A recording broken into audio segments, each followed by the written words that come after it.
So I'm going to go ahead and hit record before I forget, and then we'll kick it off. So I'm so thrilled to have everybody on for the week one Q&A. Like I said, chat away, ask me questions as I go. Week one, I hope everybody's excited. So last week, just kind of like a little motivation piece, we talked about how it is important to kind of focus on the day-to-day system, the process in which we live our life and make our wellness decisions. That's what we're doing throughout this Faster Way program. We're not killing ourselves to reach a goal to then revert back to old ways. Instead, we're focusing on the process and making sure we enjoy it in order to have that become habits that stick. And as a result, we'll reach the goals that we want to reach. So tonight, what I wanted to touch upon was how do we make the habit forming process easier? If that's the name of the game to get these habits to stick, what can we do to make that happen more effortlessly? So what I want you to think about in terms of habit forming is that habit forming is a feedback loop. What that means is habits shape the identity that you tell yourself, and then your identity shapes your habits. And it's that ongoing loop that continues. So why does that matter? You currently starting this program have a strong sense of your identity, mainly because you have proof of it day in and day out of how you act. So think about it. If you went and kicked a soccer ball outside randomly, you wouldn't be telling yourself, I'm a soccer player. But if you went outside and you kicked a soccer ball every single day, and then maybe even signed up for a league, you would start to internally identify yourself as a soccer player. It's just in your subconscious. That's how the repeated habit becomes part of your identity. Over time, the effect of one-off experiences tends to fade away, but the repeated experiences, they get reinforced over time, and therefore they shape your identity and who you tell yourself that you are.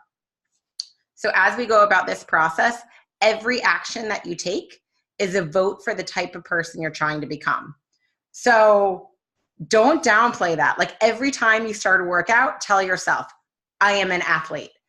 Every time you make a healthy food choice, tell yourself, I am a person who fuels my body right. I know it sounds silly, but that's the power of positive affirmation and forming the identity that you want. And the good news is you don't have to be perfect to form this identity. It just has to be the most unanimous, repetitive actions that you do. So if occasionally you go against that identity you're trying to form, you didn't mess up.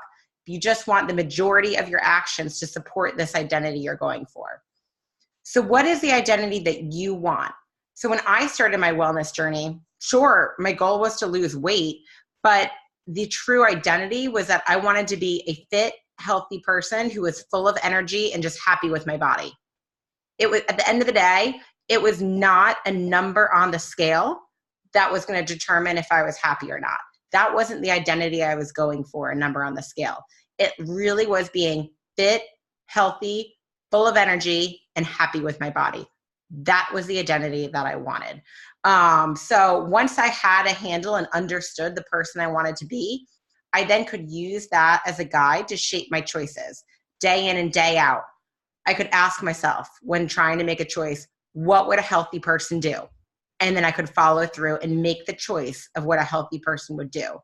And once I did that over and over again, I was able to shape my identity to believe that I was a healthy person. And now that I have that identity of being a healthy person, my subconscious kicks in when I'm making a decision, and I intuitively make a decision of what a healthy person would make because that's who I am and that's what shapes my identity. So you want these new habits easier to stick, then change your identity associated with them. You have the power to change your beliefs about yourself, and you have a choice in every single moment. That example I just gave you was my big overarching being a healthy person example. But let me tell you, tonight at the dinner table, sitting there with the kids, and I hadn't even started making my dinner yet, I had to tell myself, I am a person who eats off of my own plate. I am not the person that eats my kids' scraps. And I think I had to tell myself that like 4 times, but you know what? I did not eat their dinner that I really wanted to eat that did have gluten-free chicken nuggets on it, that I probably would have like scarfed all of them up and then still ate my dinner. But I was reinforcing my identity by saying, I am the person that will eat dinner off of my own plate.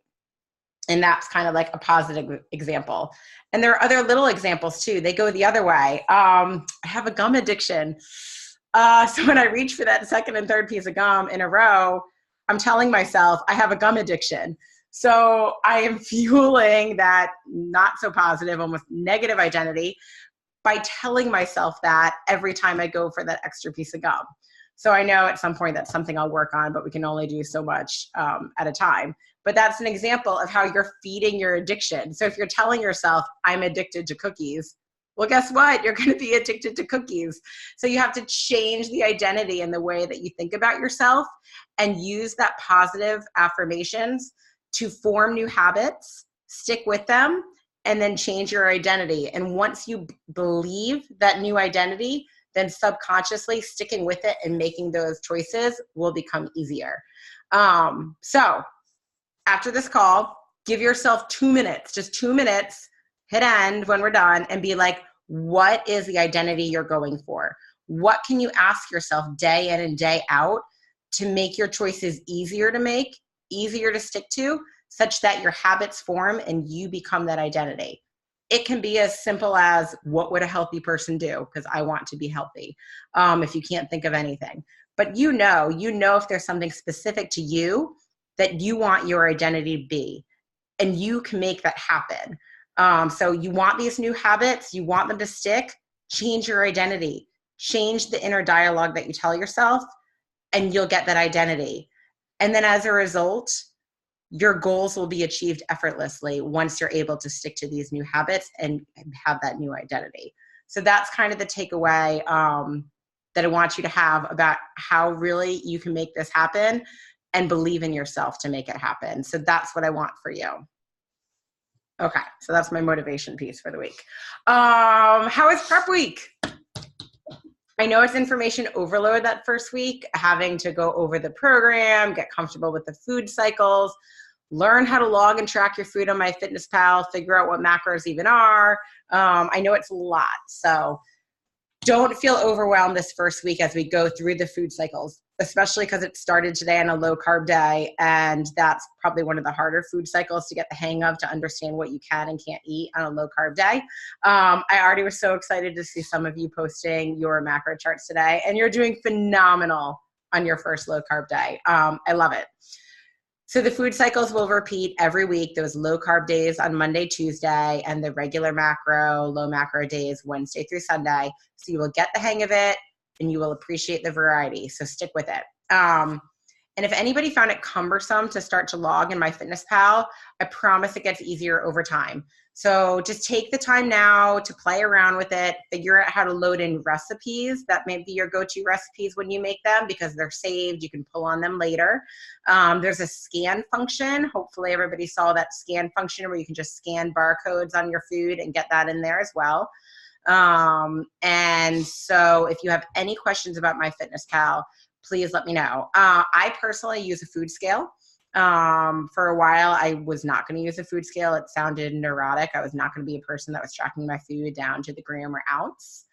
But I kept following these people on Instagram using food scales. And you know the power of social media. Suddenly, I was ordering a food scale. And I was surprised at how much I love it. It's not neurotic to me. It's actually a dish saver. I don't use measuring cups and tablespoons as much anymore, just because I can just pour it on the food scale and get my measurements. So I highly recommend them. They're like $10 on Amazon. Don't think you're crazy if you use a food scale. It really is a time saver, and I don't have my dishwasher full of measuring cups and tablespoon measurers anymore. So tracking your food, stick with it. Proud of you guys for already doing that. The end of last week, I loved all the new people jumping in and getting comfortable posting their macros. So topics of discussion. So there are 3 nutrition pillars in the faster way to fat loss. Last week, we talked about the first one, the whole foods being our focus on gluten-free and dairy-free. The other 2 pillars, macro counting and the carb cycling, and then intermittent fasting. So now that we are getting into it this week with week 1, day 1 today, I want to briefly touch upon those other 2 nutrition pillars that we're really focusing on this week. now that we have the whole foods focus under our belt from last week. Hopefully it went well. Hopefully everybody was able to go gluten-free, dairy-free for the most part. I hope you really did have a treat on Saturday, something with gluten or dairy, or learned how to work that in. We don't want this to be a deprivation plan. You really want to figure out how to long-term integrate some of those more treat type items into your weekly eating. I know for me, I had beer this weekend and other things like that I don't normally have during the week, but I have it on the weekend and I enjoy it. All right, so on to those other two pillars of the nutrition plan. Macro counting and the macro cycling we do being the first one I want to talk about. Tracking macros may be new to many of you. So why is it important and why do we do it? Well, historically, when people wanted to diet, they just cut calories and had a calorie deficit. And that principle still holds today. You need to be in a calorie deficit to lose weight. However, all calories are not created equal. So most people who calorie restrict and diet end up being moody, tired, hangry all the time. And that's because they're not giving their body the balance of macros that it needs. They're simply just cutting calories and not looking at the big macro picture. And that is why diets get, people just hate going on them because of those side effects of how you feel when you restrict your calories. Instead, now that there's so much more science behind it in the macro counting, we're going to look at what the right balance of macros is that keeps you satisfied and full and gives you the energy you need, such that when you now are in a calorie deficit on a diet, you can eliminate all those moody, hangry feelings and feel satisfied, yet still be in a calorie deficit and lose weight.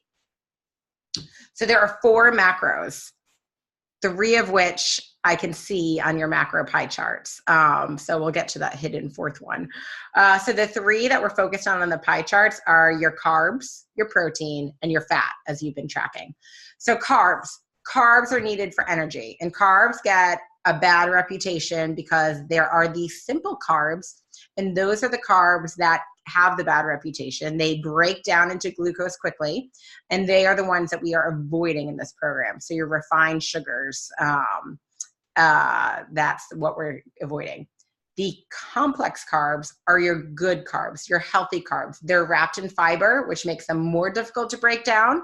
And those are the types of carbs that we're focusing on in this program. Your rice, your oats, your starchy vegetables like sweet potatoes. Those are the healthy carbs you want that will give you the most energy for the calories in them, those complex carbs. Then your body needs protein. Protein helps you build muscle, feel strong, and make those fitness gains. Your protein is very important. Your body doesn't store protein. Your body obviously stores fat, and your body can store some level of carbohydrates in you, but not protein. So if you're not giving your body the protein it needs every day, then it's going to have to break down your muscle to get it. So that's why in the comments, you'll see me being like, good job hitting that protein goal, or make sure you're hitting that protein goal. Because if we are adding in these lifting workouts and working to get lean muscle mass gains, the last thing we then want to do is undereat on our protein and have our body have to access that protein in order for fuel.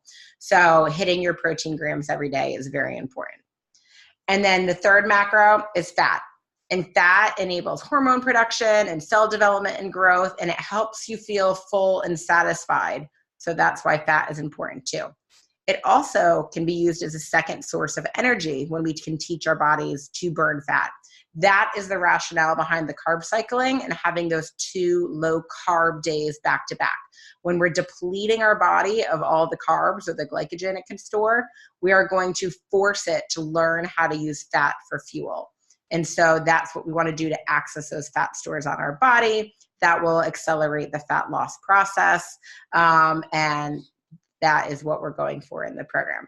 So, like I said, when you're only tracking calories, you're not getting the benefits of the individual macros, and having those in balance gives you energy, regulates your hormones, and helps your muscles stay strong.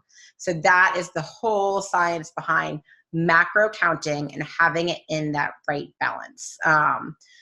So throughout the day, every meal or snack does not have to be in that perfect balance. That would be really hard to do.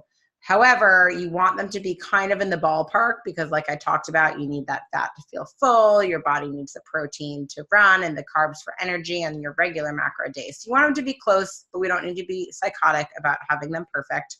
Just think about it on your regular macro days of making sure you have something with the protein, something with a fat, or maybe your protein or carbs are cooked in fat, and something with a carb. Just think about your plate in those dimensions, and that will help you kind of figure out each meal and snack. When we get that right mix of clean, nutrient-dense macronutrients, that's when we're going to feel satisfied. That hunger hormone will be turned off, and that will stop you being a slave to managing your blood sugar peaks and valleys. And that's what we're going for on the program. And so not only are we tracking macros, but we're tracking them in those 2 different mixes throughout the week, the low carb and the regular macro. We'll get the hang of it. If it seems complex and daunting and overwhelming during this full week, just keep sticking with it.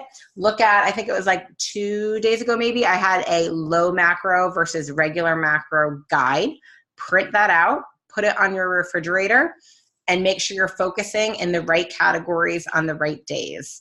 And that will help you figure out how to really nail it and make them work for you. Remember, stick with it. We're getting 1% better each day, and we're staying positive, sticking to that identity we want and telling ourselves through positive reinforcement is such that the habits form effortlessly.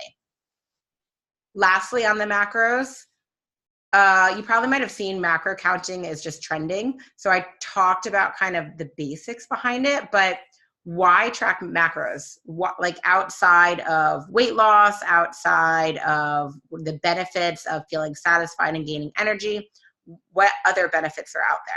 So I just want to go over that real quick too. Macro counting is going to help you understand portion control. As you're logging all of your food, you're figuring out what macronutrients are in each type of food and what does a serving look like, what does a portion look like. You're figuring all that out, so pay attention to it. You're doing all this work tracking your food. Learn portion control from it at the same time. We're also learning about energy balance. We're learning about how many calories we have to take in versus how many calories we use, and what does that do to our weight. So that's something to note as well, because as you reach your maintenance weight, you'll be able to add calories back in the right macro proportions. So you're learning about the energy balance that your individual body needs. We all have different various needs of the total macros, total calories that our body needs. And it's just going to be a fine-tuned balance to figure out the right one for you. If you have a specific physique goal, so starting with the 50, 30, 20 mix that we're doing is a pretty average mix to start with. And that is a great jumping board to start off with. Once you get sophisticated with it, should you want to get sophisticated with it, you don't have to, but say following this program, you're like, oh my gosh, I love that. I want to dial it down even more. You can understand your body type. You can understand your tolerance or intolerance to carbs. You can understand your personal goals. Is it lose weight? Is it gain muscle? Is it maintain? And based on all of that, you can actually tweak your macros slightly to achieve those goals. And I'm not talking big shifts from what we're currently doing. The carbs may be at 40% instead of 50, and the protein might be at 30% instead of 20, and the fat might stay at 30. So there's just little shifts you can make as you get sophisticated with it that can help you even physique your body goals. So that's why macro counting is really popular too. The fourth reason is you can lose the good versus bad mentality. I know right now, I'm not saying gluten and dairy are bad, but we are eliminating them to give ourselves the most maximum benefit for the energy that we consume, for the energy we live our life. But we're learning how to work them in on Saturdays. Maybe when you hit maintenance mode, you're going to learn how to work them in a little bit more in your life, should you choose to do that. So nothing's really good versus bad. It's just learning how to fit it into your macros long term. So we're going to lose that mentality of a good versus bad food and really just here's what gives me the energy I need, and here's the foods I enjoy that I want to fit in my macros. So it's a cool tool to be able to do that. Macro counting is also cool because you'll learn how to read a nutrition label. I'm not sure how many of you have gone to the store since we started this and looked at nutrition labels to say, does this have fat? Does this have carbs? Does this have protein? And just so you know how you take those numbers and you get to the total calories, every gram of fat has 9 calories in it, and every gram of protein or carb has 4 calories in it. So if you do the math by each of those grams by the respective 9 or 4, multiplied up, that's what equals the total calories in a label you see. So if you have time, I know time is, short for everybody. Look at a nutrition label when you're shopping and figure it out. I mean, that's how, if you're trying to figure out what bar you can eat, well, do you need protein? Do you need fat? Do you need carbs in your day? Or are you looking for something with a blend of all of them? Look at the label, and that will help you kind of figure it out. And so those are some of the reasons that people track macros above and beyond diet and weight loss. They really are just kind of a way to understand how to optimize your body, get the goals you want, get the foods in you like, and gain portion control. So lots of positive aspects to macro counting. And one more aside on the macro counting, you do not need to be psychotic about it. We're not counting our spices. Like a cup of spinach has 20 calories. So if you want to just grab a handful and call it a cup, call it a cup. You don't need to measure that out if it was a cup and a quarter or 3/4. It's like, let's be smart about how we're counting and not let macro counting control us. Let's just, get it in the ballpark, make sure it's pretty close, and move on. There's no need to go crazy and psychotic and have this bring out that kind of behavior in you. It's just like, get it directionally correct and be good with it from there. That's how I view it, such that I'm perfectly content macro counting for life at this point. I love it. So, but I'm also okay being flexible with it and just kind of rolling with assumptions of what I think was in things. Lastly, in the third pillar, I'm just looking at some of the chat questions too. Good, keep them coming, because after this I'm going to get to Q&A. The third pillar was intermittent fasting. So I sent you the guide, I think it was yesterday, the program guide that has all the science behind intermittent fasting and the rationale. And I know last week I already went over my spiel about why I love intermittent fasting. But again, I just want to touch upon that same type philosophy for intermittent fasting that I just said about macro counting. I don't want you to be a slave to the clock. I don't want you to be eating based on what a clock tells you to eat. The goal is for this to be intuitive for you. So think about when you normally end dinner. So if you normally end dinner around 6:30 or 7, and that's when you're done eating for the day, then roll that back 8 hours. That means your window should be around 11 to 7. But if there are days you are starving and you're starting to be like, I need to eat at 10:30, well then eat at 10:30. Don't think that, I'm breaking something if I don't wait until 11. Like, intuitively eat, because think about it. There are going to be days that you finish dinner at 6:30. There are going to be days you finish dinner at 7:30. That's fine. That's a normal fluctuation. Still try to start every day around 11. You don't have to change your starting point every day based on where you ended the night before. That starting period kind of resets you every day, and let dinner fall where it falls. Don't go crazy if you get home from work a half hour late because, oh my gosh, I have to eat something now because my window's closing. Give yourself the grace and the flexibility to take a deep breath, make yourself dinner. And if your window closes a half hour later, so be it. But don't punish yourself the next morning for that by saying, well, now I can't eat until this time. Just think about where you're naturally going to fall.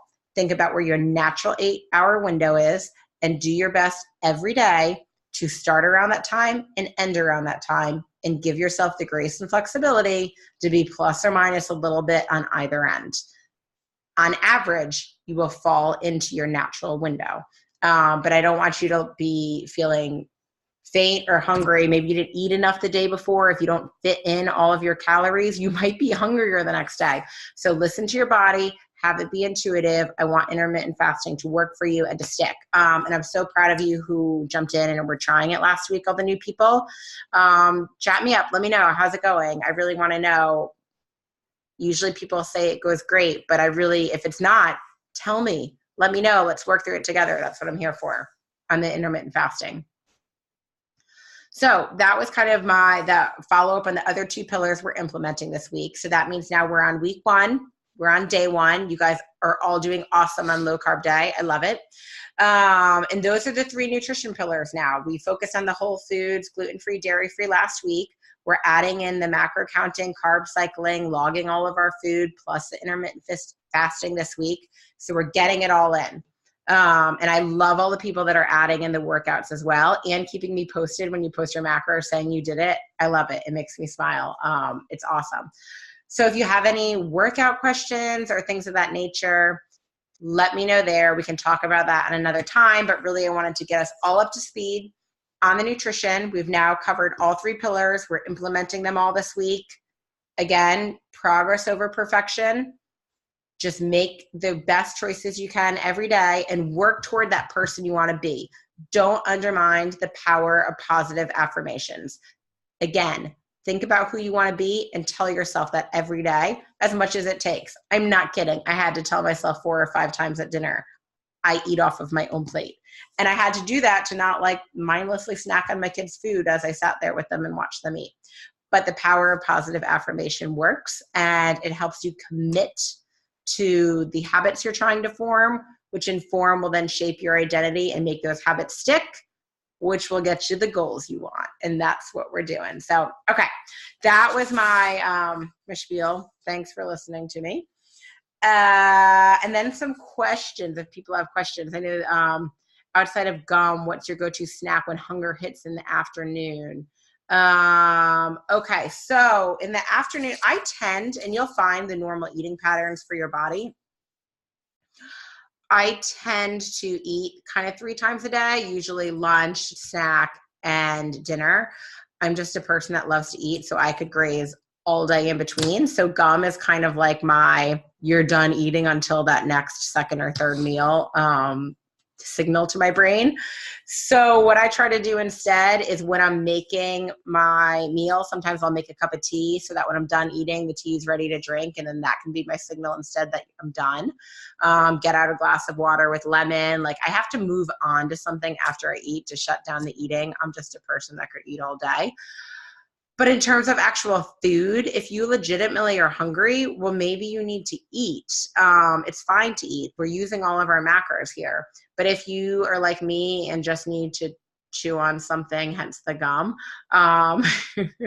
try to drink something. Or I eat a lot of raw vegetables because it has that crunch. I eat a lot of carrots, peppers, green beans. I like the French green beans because they're sold, you don't even have to cut them, they're ready to munch on. I eat a lot of the raw vegetables then just because it gives me that crunch effect, and it has the volume effect too. So veggies are always good. I know that's like boring and not fun, but that is something that is good to give you the effect of eating if it's not mealtime and you need something to eat.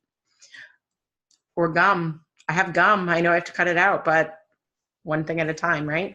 And then another question was coffee and cream during the fasting period. Okay. So the program guidelines state that you can have 50 calories or less in your coffee during the fasting period.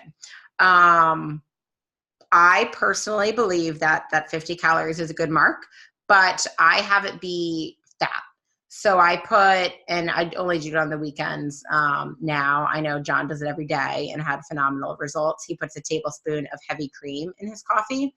A tablespoon has 50 calories in it, and it is 100% fat. So think about it. If the goal of intermittent fasting, one of them is to become a fat burner, well, if you're only fueling your body with fat during that time, then you're not really upsetting that cycle.